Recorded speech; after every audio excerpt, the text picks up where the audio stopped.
Hello foodies, welcome back to our channel. ఈరోజు మన కిచెన్లో ఇన్స్టెంట్ గులాబ్ జామున్ మిక్స్తో ఇంట్లో పర్ఫెక్ట్ గులాబ్ జామున్ని ఎలా చేయాలో చూపించబోతున్నాను. ఇప్పుడు ఎలా చేయాలో చూసేద్దాం.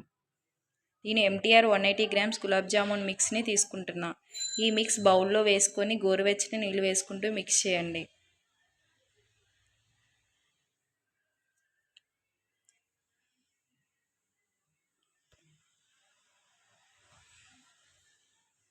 ఇలా కలిపిన పిండిని 5 మినిట్స్ పక్కన పెట్టేసి పాకాన్ని ప్రిపేర్ చేసుకుందాం. ఇప్పుడు మరో పక్కన ఇంకొక గిన్నెలో గులాబ్ జామున్ మిక్స్కి సరిపడా వాటర్ వేసుకున్నా. ఇక్కడ నేను 180 గ్రామ్స్ గులాబ్ జామున్ మిక్స్కి 900 గ్రామ్స్ షుగర్, 900 గ్రామ్స్ వాటర్ తీసుకున్నాను. ఇందులో నేను సాఫ్రాన్ వేసుకున్నా. ఇలా 6-7 మినిట్స్ వరకు పాకాన్ని మరిగించాలి. అంతే, మనకు కావాల్సినట్టు పర్ఫెక్ట్గా వస్తుంది.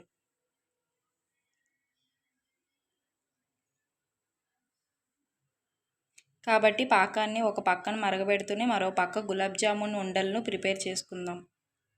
చేతికి నెయ్యి కానీ ఆయిల్ కానీ అప్లై చేసుకొని అన్నీ ఒకే సైజులో రావడానికి చిన్న చిన్న ఉండలుగా డివైడ్ చేసుకుందాం. ఇప్పుడు ఒక్కొక్క ఉండను తీసుకొని క్రాక్స్ రాకుండా రౌండ్గా చుట్టండి.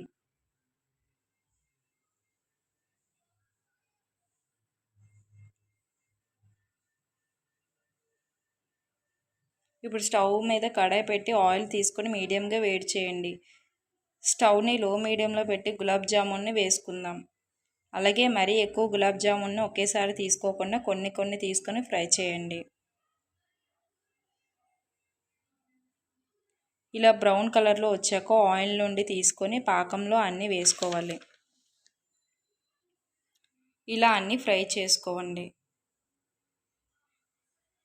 ఒక 20 నిమిషాలు పాకాన్ని పక్కన పెట్టుకొని బౌల్లో సర్వ్ చేసుకోవడమే. ఎంతో టేస్టీ అయిన గులాబ్ జామున్ రెడీ.